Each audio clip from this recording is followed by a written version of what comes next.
อนไฟคืนนี้ขอโทษหลายๆเมื่อบ่ได้เมาแห้งดีสามีคนนี้ขอสาบานบอกเคยลืมข้อคงฉันเรื่องเวียดนามยังจำได้ดีเมียเอ้ยเมียจงเข้าใจคนเป็นสามีสุราไอดื่มอีลีแต่นาลีไอเฮ็ดบ่ได้บอกเมียแจ้งเงินนี่กินเลือดแปลงเฮือนเสียวหัวบอกเคยคิดกดเลี้ยวไปหาเที่ยวผ่านน้อยผ่านใหญ่อยากมาหาเจ้าเมาแหงขับรถบ่อยยานเสไปตามเสาไฟขอโทษแต่หลายเด้อแม่นาง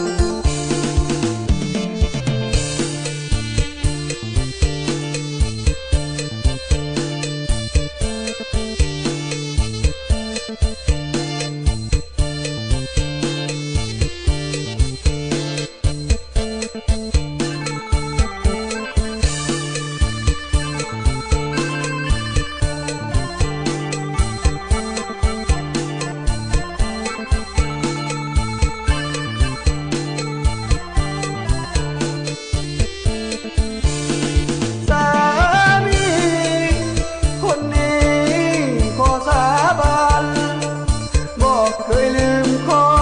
พวงฉันเรื่องเวียดนามยังจำได้ดีเมียเอ้ยเมียจงเข้าใจคนเป็นสามีสุราไอดื่มอีลีแต่นาลีไอเฮ็ดบ่ได้บอกเมียแจ้ง